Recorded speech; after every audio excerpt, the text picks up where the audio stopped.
man is in love with a woman, her needs and wants become his goals. Anything that she wants, she's always thinking. The minister said like this: love anticipates need. So when you really love somebody, you in love with somebody as a man, you're listening to what she likes. What does she want? And you always trying to be there to manifest it. So if you have a woman, you see a man and woman, a couple together, and she's never happy, that's a bad testimony on part of that man. I feel like this is a really good topic to talk about because we have a pandemic of men that are very terrible. They're very mentally ill. They don't care about women. They only view women as objects. They don't respect women. And then they want us to be submissive. They want us to cook for them. They want us to do all these superficial things where you're not even a safe place for me. You don't even respect me as a person, let alone a woman. You put me in uncomfortable situations. You've told me outside of your mouth that you are emotionally intelligent, but you couldn't tell when you were making me uncomfortable. These men are dangerous and definitely poison in a society because most of these athletes and people in the government and people in sales, they have leadership and they're not good leaders. If somebody is not a good person, if they don't have good morals, like he said, if his woman is not happy and the women in his life are not happy, his mom and his wife, he's not a good man. He's torturing women, and there's so many men, so many countless men in all these different industries, all of these high industries that are destroying women on a daily basis. And if men don't love women and children, we will have to figure out some way to survive because we're not enough. It doesn't matter what we do, we're not enough for these men.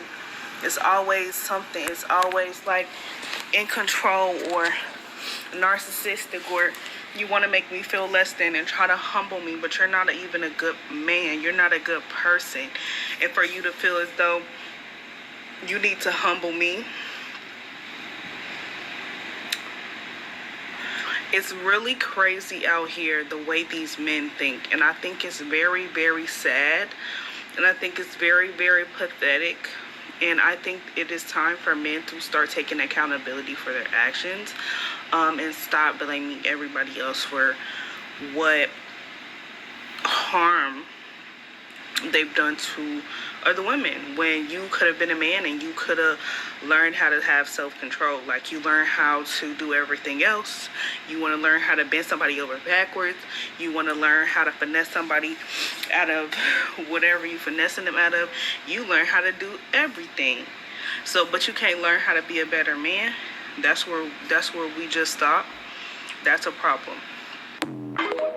That young lady heard absolutely nothing about what the man first said in the very beginning.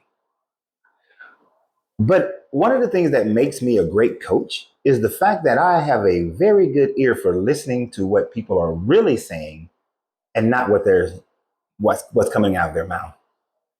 If you listen to what this young lady is really saying, she's saying that I didn't hear nor understand anything that the minister had said beforehand. Those things went completely over my head. I only am focused on my pain and my issues and the things that I have suffered. If you really listen to what she said but did not say, she also indicates that she is only looking at men through their wallet, because she mentioned multiple times men in high places. She mentioned athletes, high sales position, politics. She is only focused on men with a certain wallet. So she's not looking at the character of a man first. She's looking at the wallet of a man. And that is the beginning of the problem, is that you're equating what makes a great man, a great value add to yourself, his financial abilities. That's the first thing you look for. And when you look for that first, you're oftentimes going to find someone who is not going to cow down or bow down to your needs or wants if you don't bring some value to the table. Now, if she was actually listening to what the minister has said, and I'm not a Nation of Islam or anything of that nature, but I respect what he said in that video. If you're listening to what he said, he says that when a man loves a woman, because you also got to decipher what he's saying. When a man loves a woman, his mindset is to manifest the things that makes her happy. Now, if you are a Christian, in Christianity, the Paul, I believe, said that a husband focuses when he said that you should not marry, but if you can't help it, but you don't burn in lust, and go ahead and get married, because he said that a husband focuses on what makes the wife happy, and the wife focuses on what makes the husband happy, and he wants you to be focused on Jesus. If you took that, whether you're a Christian or not, you look at that as wisdom, the same wisdom applies that if a husband is in love with his wife, he focuses on manifesting what makes the wife happy. But what she didn't hear and what the minister didn't finish in that statement is that if a wife loves her husband, she focuses on what makes the husband happy. But if you listen to the young lady who was speaking, all she spoke about was what makes women happy, what makes her happy. The selfishness of only focusing on yourself. You see, you don't make a good wife if your focus is on what makes you happy. Just as a man doesn't make a good husband if his focus is only on what makes him happy. So when a man finds a good wife, he falls in love with her. And when he falls in love with her, his focus is on manifesting for her. But when a man finds a woman who's a jump off, when a man finds a woman who's just dateable, when a man finds a woman who is just a girlfriend, a man finds a woman who's just a side piece, his focus is not on making her happy. He could care less about making her happy because he's not what? In love with her. This is the piece that the young lady is missing. That the man has to be in love with you. Now, what makes a man fall in love with a woman? What makes a man fall in love with a woman is what she brings into his life as an addition. Does she bring peace? Number one, does she bring peace? Does she bring comfort? Does she bring solace? Does she bring commitment? Does she bring loyalty? Does she bring a place I can go to when I'm not feeling my 100? When the world is beating me down, does she bring me upliftment? If she's not bringing these things to the man, oh, and let me also add, does she bring sexual fulfillment? If she's not bringing these things to the table, because most men could care less about how much money you make, most men could care less about the degrees you have, most men could care less about whatever accomplishments you've undertaken and have gotten there. We could care less about how many countries you've traveled to.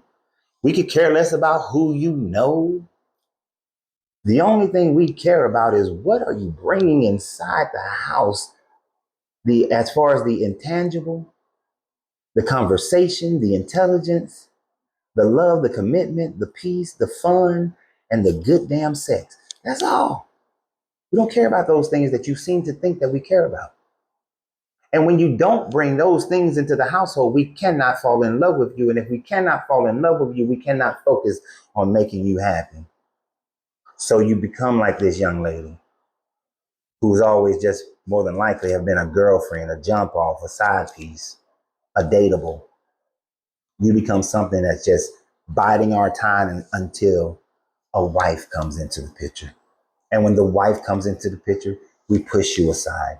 And then you become the burnt, scolded, damaged woman who thinks that men are all bad and that men are the problem, where you're not taking any accountability for your discernment of the type of man you should be choosing. Instead of choosing a man based on his wallet, choose a man based on his personality, his character. The wallet can go up and down. And if you're a good woman, then you will help that man understand his peace and his solace, and he will go out there and make that wallet go up because he wants to make you happy. You hear that? A good man who loves you will see what you desire to have financially and will do his damnness to go get it. But if you judge a man on a wallet that he's already has, you bring nothing to the table that makes him want to give it to you.